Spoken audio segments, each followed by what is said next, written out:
Hi everybody, this is Adrian and Yen, and this is one of those unscheduled videos which we are putting out as a public information service. You think it's a public information service, or is it because it's a hot topic and we need to talk about it? A little bit of both, but we're going to talk about FWA. What is FWA? FWA, by the way, is FWA.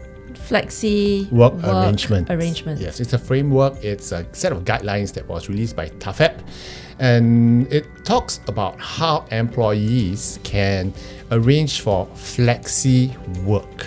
And it's not just about flexi work, there are some nuances and there are some details in there, very deep in the details. So today we wanted to just share a little bit more with you about what the FWA is all about and whether or not it's a good idea to ask for it. I read it in detail. I must admit, I got lost in the language and the weeds. There's so much information, but I'm very happy that the government of Singapore is making some headway into understanding what modern workers need in their workplace.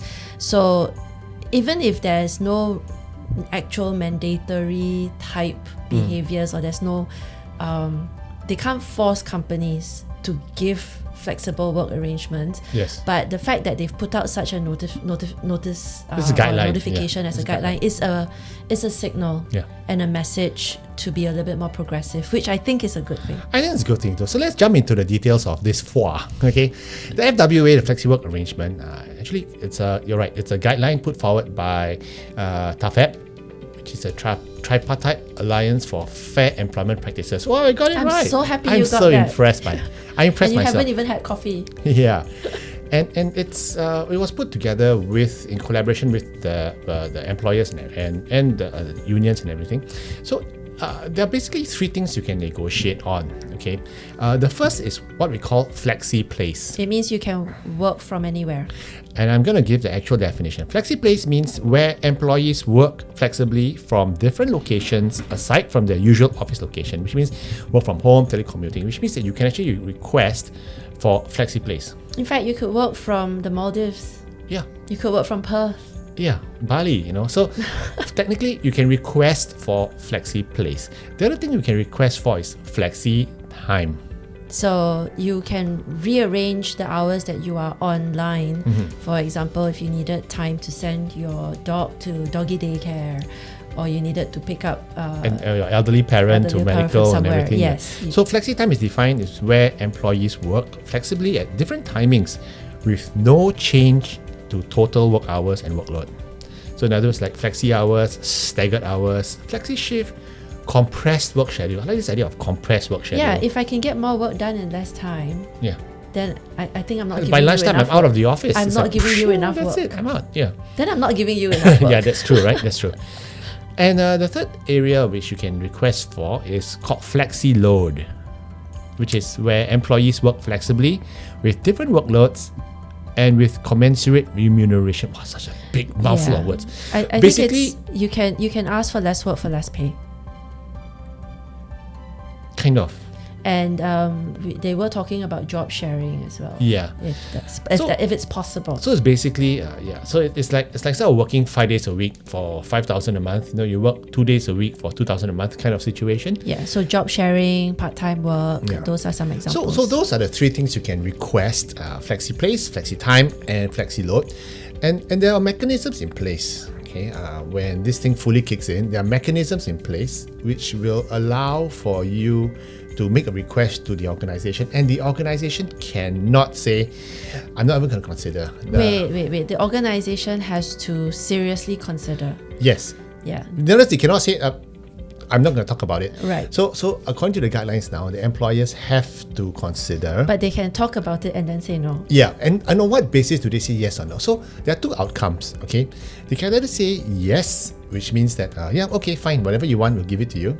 Okay, but there are reasons why they can reject what this framework says are reasonable grounds. Okay, and I'm going to list down reasonable grounds for you. Number one is if there are costs involved. Yeah. So if it leads to a significant cost burden to the company, and it becomes very unreasonable if the company has to suffer lesser margins or higher overheads just because you want more flexibility. Yeah. So if it's unreasonable, then That's not then possible. it's not possible. The second thing is that if it's number two is if it's detrimental to productivity or output, Yeah. which means that if you do flexi load or flexi, then I cannot have another person. They have the right to say I can't do it. Especially if your customers' deadlines are not met, Yeah. or the shipping shipping deadline is not met, and things get delayed just because you needed flexible or hours. if you're a customer service Yeah. person and you need to be managing customers 5 days a week. Yeah. Okay, but say I want to do only a flexi time where I want to work at night. They say nobody's gonna call up at night, so then there'll be costs involved. Yes. Your employer can say no. And the third thing is whether or not it's feasible or practical. Yeah. Like for instance, if you're a receptionist, No, not feasible. you can't work from home. Or if you're a lab worker, you don't have Or a if lab at home. or if you're a surgeon, you can't.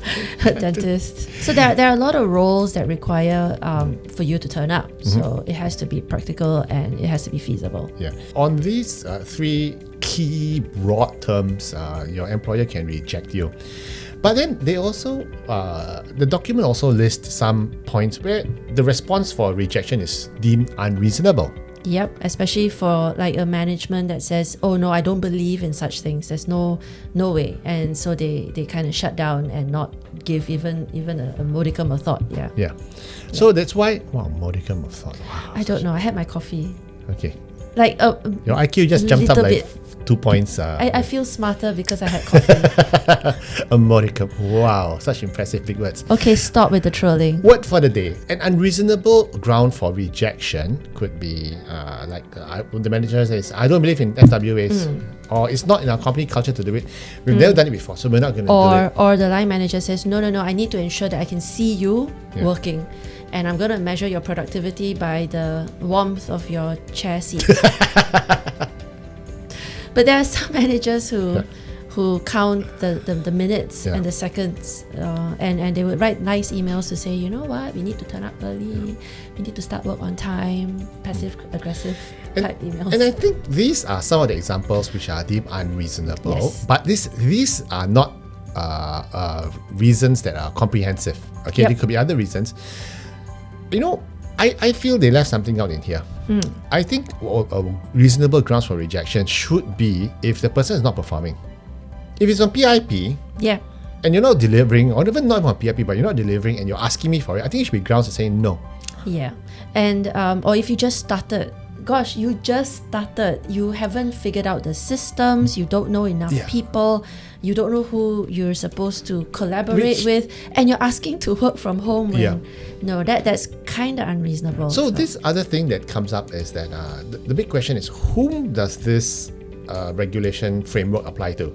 I think it applies to people who have been confirmed, have been working for a while now, absolutely independent in terms of direction. They have initiative to run on their own. They manage tasks and roles and jobs and outputs that are measurable. Yeah. And I think that's important. I So think if you're a job seeker, please don't go out there and say, I demand Flexi-Work Arrangements. But hang on. This you does haven't even not. started. This, I mean, you can request for it, but Yeah. this framework Bad does not taste. apply to job seekers or interviewees, because by sole virtue, if you're going to be that picky, I'm not gonna hire you in the first place. Of if all you're the not things for to that. ask for, stay away from asking for work-life balance type requirements. Yeah. No go. So, in a nutshell, that's the FWA, FOA, okay? Wow. Foie gras. So anyway, but the big question is this, Yes. should you request for FWA with your boss? Just because you can now. Yeah, within Should reason. you? Within reason. So make sure you analyze and evaluate first how much value you bring to the organization. Because if you bring a lot of value and you're already seeing customers on your own and you're meeting all of your KPIs above and beyond, and you need a 4-day week from home, answer's probably going to be yeah. Yeah, probably. Yeah. And if in the event that you are declined when you make a request like this and you feel aggrieved, you can always call TAFEP out. and bother those nice folks at TAFEP or TADEM or one of those 4-6 letter acronym agencies who are always happy to help you. I think according to the list of agencies, there was TAFEP, there's SNEF, Singapore National Employer Federation, SNEF. Institute of HR Professionals, Association for Small and Medium Enterprises, and SME centers will provide tools and resources to help organizations implement flexi-work arrangements. There are resources in place. So if you're an employer and you're worried that these guidelines open up the floodgates, and you're worried that you're going to lose control over your people, you can look for tools. But at the back of my mind, I was just telling Adrian this morning that if it were up to me, I'd put some sort of app in all of my employees' laptops to track their movements and their keystrokes. And to measure productivity in some other way.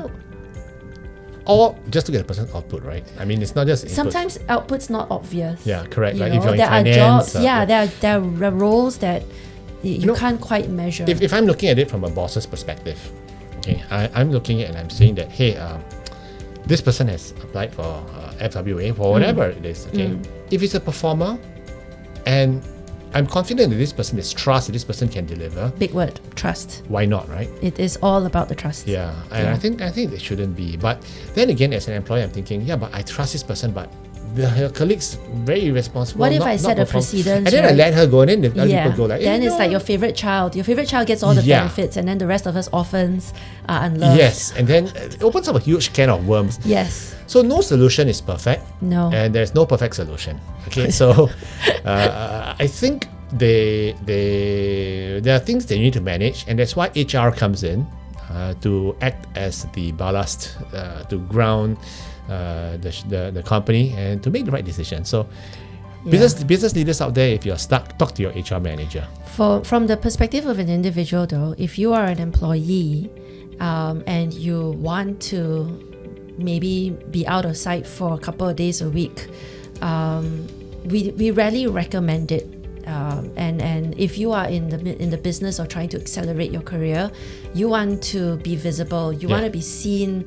So if the output of your work is not tangible, we do recommend that you turn up to the office once in a while, often in fact, because you'd be surprised at the opportunities to network and talk and to form bonds with people within the organization, and maybe even that chance opportunity to meet maybe a vendor, someone who walks into the office. Just turning up and being present creates more opportunities for luck, and opportunities for you to advance, because then you've got more opportunities to demonstrate your intellect, your ability, your skills, your motivation, your curiosity, and all the wonderful things that we look for in an employee.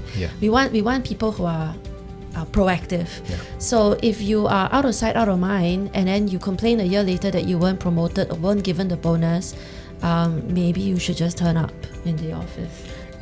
I mean, it's a whole bunch of factors, nuances. So many nuances. So if you have any questions, come talk to us, info@careeragility.org, or if you have any opinions, just feel free to put the opinions in the comment section. Please like, subscribe to this channel. We put up very useful and informational information for you.